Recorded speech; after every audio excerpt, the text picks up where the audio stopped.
ಯಾವ್ಯಾವ ಜಾತಿ ಮೇಕೆಗಳಿದೆ ಸರ್ ನಿಮ್ಮ ಹತ್ರ? ಈಗ ನಾವು ಮೇನ್ ಜಾತಿ ಯಾವುದು ಇಟ್ಟಿದ್ದೇವೆ ಹೇಳಿದರೆ ಜಕ್ರಾನ ಹೇಳಿ ರಾಜಸ್ಥಾನದ್ದು, ಅದು ಹಾಲಿಗೆ ನಂಬರ್ 1 ಇಂಡಿಯಾದಲ್ಲಿ. ಒಬ್ಬರು 7 ಲೀಟರ್ ಹಾಲು ಕರೆದು ಅವರಿಗೆ ಇದು ರಾಷ್ಟ್ರಪತಿ ಪ್ರಶಸ್ತಿ ಕೊಟ್ಟಿದ್ದಾರೆ.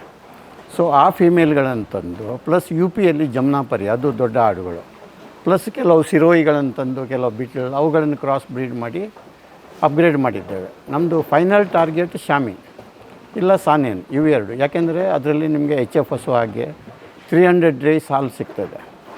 ಈಗ ನಮ್ಮ ಇಂಡಿಯನ್ ಆಡುಗಳು, ಅದು ಹಸು ಇರಲಿ ಆಡು ಇರಲಿ, ನಿಮಗೆ ಒಂದು 60 ಡೇಸ್ ಮಾತ್ರ ಹಾಲು ಕೊಡೋದು. ಸೊ ನಿಮಗೆ ಅದು ಕಮರ್ಷಿಯಲಿ ವಯಬಲ್ ಅಲ್ಲ ಅದು. ಸೊ ಆ ದಾರಿಯಲ್ಲಿ ನಮ್ಮದು target to have 2000 milking goats. ಅದಾದಮೇಲೆ ನಾವು ಫುಲ್ ಆಟೋಮೇಷನಿಗೆ ಹೋಗ್ತೇವೆ. ಮಿಲ್ಕಿಂಗ್ ಗೋಟ್ ಎಲ್ಲ ಮಿಲ್ಕಿಂಗ್ ಎಲ್ಲ ಫುಲ್ ಇದರಲ್ಲಿ ಆಗಿಬಿಡ್ತದೆ.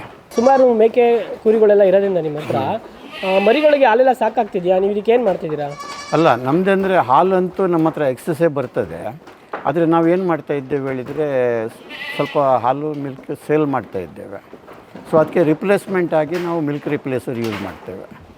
1 ಲೀಟ್ರಿಗೆ 180 ಗ್ರಾಮು ಪೌಡರ್ ಮಿಕ್ಸ್ ಮಾಡಿದರೆ ನಿಮಗೆ ಮೇಕೆ ಹಾಲಿನ ಹಾಗೆಯೇ ಅದು ಹಾಲು ರಿಪ್ಲೇಸ್ ಆಗಿಬಿಡ್ತದೆ. ಸೊ ಕಾಸ್ಟ್ ವೈಸ್ ಅದು ನಮಗೆ ಒಂದು 40 ರೂಪೀಸ್ ಬೀಳ್ತದೆ. ಈಗ ನಾವು ಹಾಲು 250 ರೂಪಾಯಿಗೆ ಮಾರ್ಕೆಟಿಂಗ್ ಆಗ್ತಾಯಿದೆ. ಈಗ ಮಿಲ್ಕ್ ರಿಪ್ಲೇಸರ್ ಆಗ್ತಾ ಇರೋದ್ರಿಂದ ಮರಿಗಳಲ್ಲಿ ಬೆಳವಣಿಗೆ ಆಗಿರ್ಬೋದು, ಒಂದು ಗ್ರೋತ್ನೆಸ್ ಎಲ್ಲ ಯಾವ ರೀತಿ ಇದೆ? ಅಲ್ಲ, ಸೇಮ್ ತಾಯಿ ಹಾಲಿನ ಹಾಗೆಯೇ ಬರ್ತಾಯಿದೆ. ಯಾಕೆಂದರೆ ಅದು ಸೇಮ್ ಅದರದ್ದು ಇರುವ ಕಾಂಟೆಂಟ್ಸ್ಗಳೇ ಇದರಲ್ಲಿ ಇರ್ತದಲ್ಲ. ಹೌದು ಸರ್, ಹೌದು. ರಿಪ್ಲೇಸರ್ ಹೇಳಿದರೆ ಸೇಮ್ ಇದು ಫ್ಯಾಟ್ ಗೀಟ್ ಎಲ್ಲ ಸೇಮ್ ಇರ್ತದೆ, ಅದರಲ್ಲಿ ಪ್ರೋಟೀನ್ ಅಂಶ ಎಲ್ಲ ಸಿಮಿಲರ್ ಇದ್ದದ್ರಿಂದ ನಿಮಗೇನು ಡಿಫ್ರೆನ್ಸ್ ಕಾಣೋದಿಲ್ಲ. ಮಿಲ್ಕ್ ರಿಪ್ಲೇಸರು ಎಷ್ಟು ತಿಂಗಳಿಂದ ಬಳಸ್ತಾ ಇದ್ದೀರಾ? ಮತ್ತು ನಿಮಗೆ ಅದು ಬಳಸ್ತಾ ಇರುವಾಗಿಗಿಂತ ರಿಸಲ್ಟ್ ಯಾವ ರೀತಿ ಅನಿಸ್ತದೆ? ಅಲ್ಲ, ಅದೇ ಮೊದಲು ನಮಗೆ ಯಾವುದು ಕೆಲವು ಹಾಡಲ್ಲಿ ಹಾಲು ಕಮ್ಮಿ ಆಗ್ತದೆ, ಆವಾಗ ರಿಪ್ಲೇಸರ್ ಯೂಸ್ ಮಾಡಿದ್ರಿಂದ ನಿಮ್ಮದು ಮರಿಗಳದ್ದು ಇದು ಪ್ರೊಡಕ್ಷನ್ ಚೆನ್ನಾಗಿ ಬರ್ತದೆ. ಓಕೆ. ಹಾಲು ಕಮ್ಮಿಯಾಗಿ ಮರಿ ಡ್ಯಾಮೇಜ್ ಆಗೋದು ಅದೆಲ್ಲ ಇಲ್ಲ. ಈಗ ಕೆಲವು ಸರಿ ಒಂದು ಆಡು 3 ಮರಿ ಆಗ್ತದೆ, ಆವಾಗ ಹಾಲು ಜಾಸ್ತಿ ಬೇಕಾಗ್ತದೆ, ಹೌದಲ್ಲ? ಹೌದು. ಸೊ ಆ ಟೈಮಲ್ಲಿ ಇದು ರಿಪ್ಲೇಸರ್ ಕೆಲಸ ಮಾಡ್ತದೆ. ಇದು ಎಲ್ಲಿ ಗೊತ್ತಾಯ್ತು ಸರ್ ನಿಮಗೆ ಪ್ರಾಡಕ್ಟ್? ಎಲ್ಲಿಂದ ತೊಗೊಂಬಂದ್ರಿ? ಅಲ್ಲ, ಇವರು ಸೆಲ್ವೆಲ್ ಕಂಪನಿಯವರು ನಮಗೆ ನಮ್ಮ ಫಾರ್ಮಿಗೆ ವಿಸಿಟ್ ಮಾಡಿದರು ಮತ್ತು ಅದರ ಬೆನಿಫಿಟ್ಸ್ಗಳನ್ನು ನಮಗೆ ಎಕ್ಸ್ಪ್ಲೈನ್ ಮಾಡಿದರು. ಸೊ ಅದನ್ನು ಟ್ರಯಲ್ ಮಾಡಿದ್ದೆವು ನಾವು. ಯಾವಾಗ ರಿಸಲ್ಟ್ ಚೆನ್ನಾಗಿ ಬಂತು ಆವಾಗ ನಾವು ಅದನ್ನು ಯೂಸ್ ಮಾಡಲಿಕ್ಕೆ ಸ್ಟಾರ್ಟ್ ಮಾಡಿ. ಓಕೆ. ಈಗ ರೆಗ್ಯುಲರಾಗಿ ಮಾಡ್ತಾ ಇದ್ದೀರಾ? ಮಾಡ್ತಾ ಇದ್ದೆ. ಸರ್, ಈಗ ಅದು ಕೊಡೋದ್ರಿಂದ ಬೇದಿ ಆಗೋದಾಗಲಿ ಅಥವಾ ಬೇರೆ ಥರ ಏನಾದರೂ ಪ್ರಾಬ್ಲಮ್? ಇಲ್ಲ, ಅಂಥ ಕಂಪ್ಲೇಂಟ್ಸ್ ಇಲ್ಲ.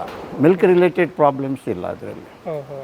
ಅಂದರೆ ಧಾರಾಳವಾಗಿ ಧೈರ್ಯದಿಂದ ಯೂಸ್ ಮಾಡ್ಬೋದು. ಬೆಳಿಗ್ಗೆ ಸಂಜೆ ಕೊಡ್ತಾ ಇದ್ದೀರಾ? 2 ಟೈಮ್ಸ್ ಕೊಡ್ಬೋದು. ಸರ್, ಈಗ ಮರಿ ಹಾಕಿದ್ದ ದಿವಸದಿಂದನೇ ನೀವು ಶುರು ಮಾಡ್ತೀರಾ ಅಥವಾ ಒಂದು 3 ಡೇಸ್ ಬಿಟ್ಟಾದಮೇಲೆ ಶುರು ಮಾಡಿ ಎಲ್ಲಿವರೆಗೂ ಕೊಡ್ತೀರಾ?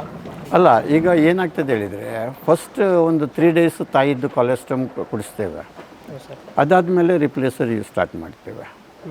ಮತ್ತು ಇದು percentage 10% of the body weight ಹಾಲು ಇದೆ ಅಲ್ಲ, ಒಂದು ಮರಿಗೆ ರಿಕ್ವೈರ್ಮೆಂಟ್ ಇರೋದು ಪರ್ ಡೇ.